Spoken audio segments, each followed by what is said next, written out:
to the upstairs.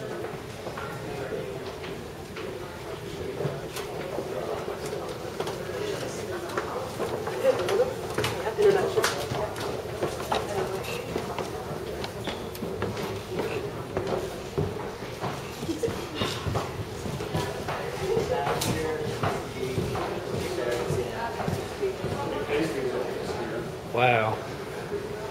Just shoot like crazy.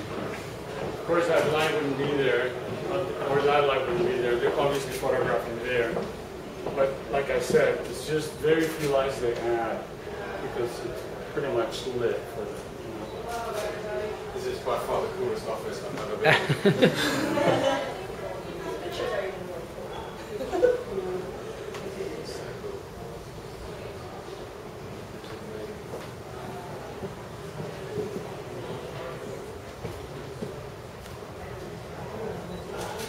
Probably go down this way.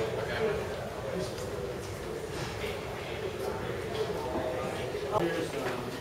Usually these things are the hand scanners, you know? Yeah. And then they open. This is a server room. It's not really laid out properly right now, but this is one of the server rooms. But it's not really dressed. Yeah. I always thought, you know, you're designing sets, production designer, you're thinking about exactly how things are going to look, but there's that functionality aspect that's mostly so important into it. Well, we designed the sets, not just how they're going to look, but all the lighting we designed. We incorporated all the lighting is designed as practical into the set. So basically when they're shooting, they just need to add a little lamp here and a little lamp there. It's not like they got to reset. And especially CTU, you'll see it's all like the lighting is all part of it, completely part of it. This is the interrogation room. These things come down. Oh yeah, that's right. Coming down. Yeah.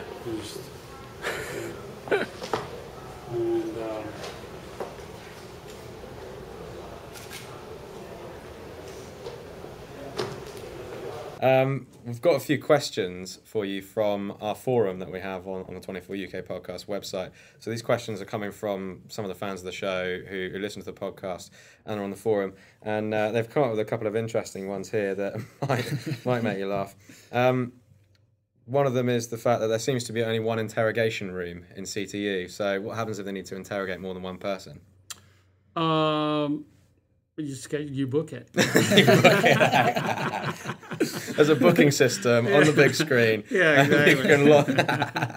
Good answer. Well, you know, if you want the hardcore interrogation, that's the one we use. But you can always conduct interviews and interrogations in the conference room and in other rooms, Sure. you know, in other rooms in an office. It doesn't really matter. But if you really want that, you would have to book it. This is like security where they control all the, you know, security would be to your access tunnel, and that's the part that you can't film because we'll give it away. Yeah, you'll see the scars of what happens.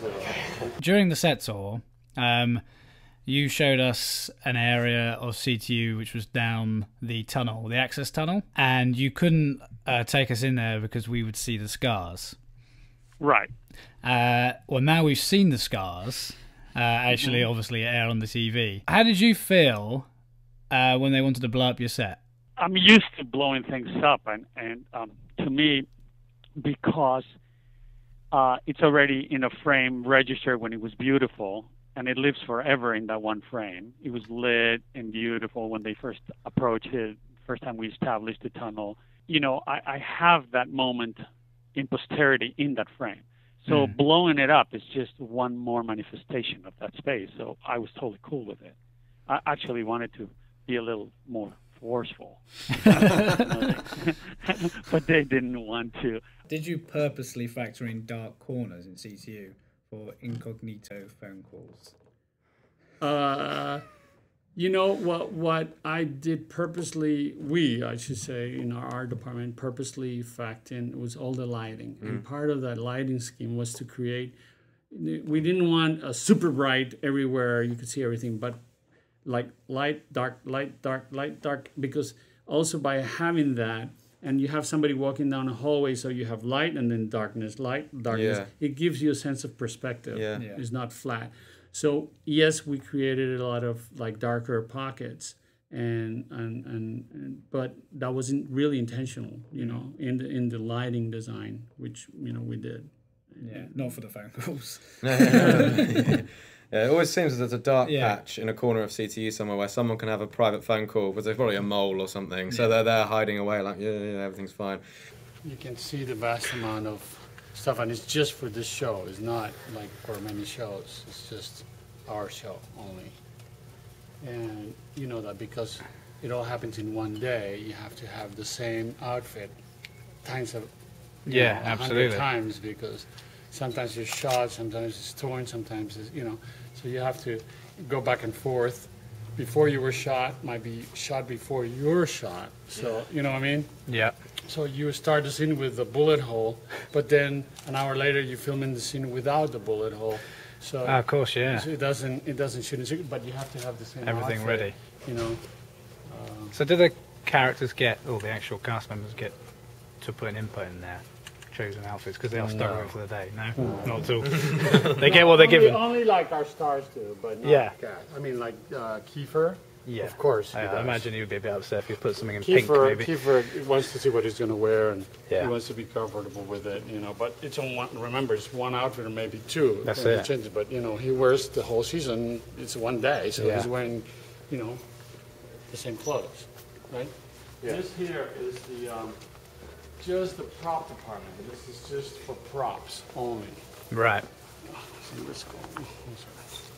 So it's just any amount of random things. You're okay, don't worry. Walk. Hello? You can come through. Now that's all the UN real pictures of our sets, and these are all CTU, the real pictures of our sets, and that's the all the prints of the model, virtual model that we did. The design. This is all the design process there, basically. Yeah. All this stuff is on my website. Yeah. And I just updated it a week ago, so it has everything on top, everything.